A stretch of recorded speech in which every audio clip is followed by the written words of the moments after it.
the essence of who I am is actually a storyteller.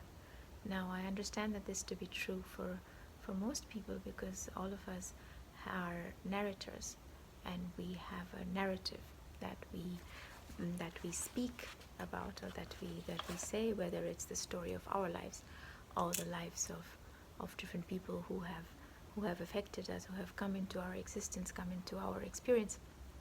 But most of the time it's really a story, right? So we are going through lives telling stories. We are weaving our narration with someone else's into one complete cohesion, and it could be and then what comes out of it is a beautiful tapestry. It's a beautiful tapestry of colorful threads that have been woven together to create a picture.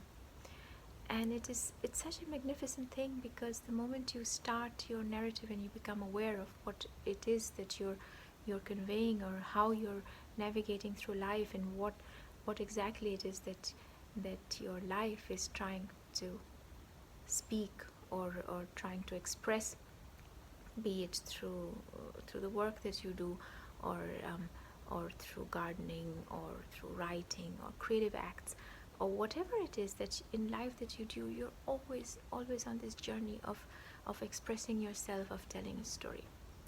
And I found this really nice quote that I just wanted to share with you, and it's in a beautiful book by Clarissa Benkolestis, who's actually a Jungian psychologist, and she has written, her bestseller is actually Women Who Run with Wolves. It's a fabulous book, and I absolutely love it.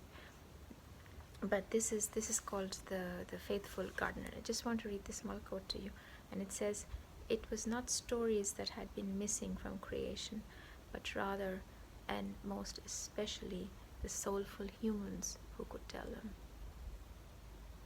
So a story is not a story if there is no narrator.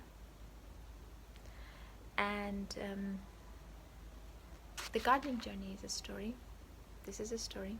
This is a journey that's documented, that is told, and obviously the journey will continue with or without me, with or without anybody else. But it's not going to have a meaning unless and until there is the narrator who can talk about it, who can express it, who can guide it, who can lend color to it. And isn't it beautiful when you think about it, that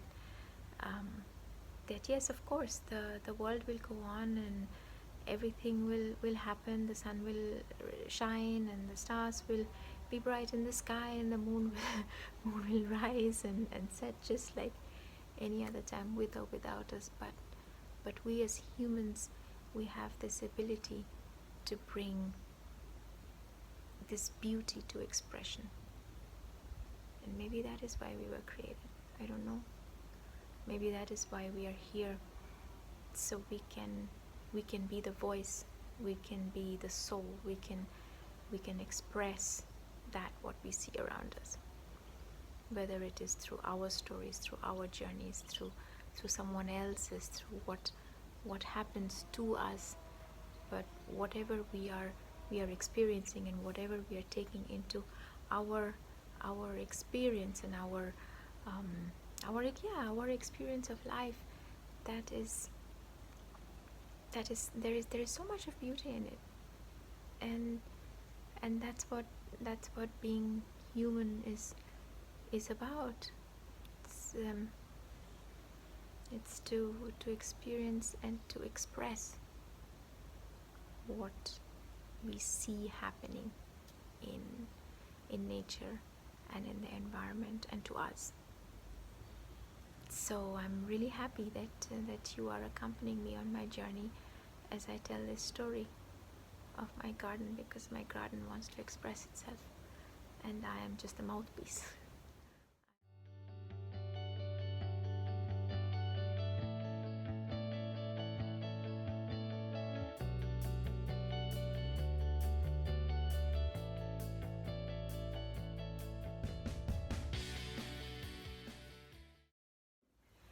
I just wanted to quickly show you a very simple procedure that I do when I buy some herbs or just have a pot of herb that I got from either the garden center or even just a local supermarket, and it's an herb that I would like to actually have many more of, and I could just buy one pot. Maybe there was just one pot, or maybe it was just super expensive. So what I normally do is that I just bring it back, and then I price it apart, and then I individually pot them on and grow them on. So then eventually we're going to have many plants of the same kind, and they're going to be much stronger, because most of these herbs that are sold, you know, the ones that have this plastic sleeve around them, they are grown in some hothouses somewhere, and they never actually see the light of day, and they're not really very strong plants. And you can see that because the leaves are always very floppy. So this is I have actually already taken it apart, but I'm just going to show that to you anyway. This is a Thai basil that I got from the supermarket today, because Thai basil is something that's quite rare, and I actually also haven't found any seeds to grow that myself. So when I saw it, I immediately grabbed it. And now what I'm going to do, I just took it out of the pot, and I started to like take them apart just to make sure that I get 1 or 2 strands, I don't know if you can see that, with the root intact. Now this is what I'm going to pop into a pot with potting compost. Now I normally use a peat-free potting compost, mainly because it's just better for the environment. So what I have here, I have a small little pot, and then I'm going to put 1 part of that basil that now you can already actually see how the leaves are flopping. So later on I might just take off some of the leaves just to prevent extra transpiration, just to help the plant revive a little bit, because this is a shock, right? They've been growing in that little pot, and I take them apart and I pop them up separately. So I'm just going to backfill it with some compost. So there you go, firm it down, that's very important, so there are no air pockets. So just tap it just to let the air go out. And now what I might do is, what's really nice is to identify where the leaf growth is, where the next leaf is going to come out of, so you actually know where to cut. So for example, I'm just going to try to see if I can show that to you.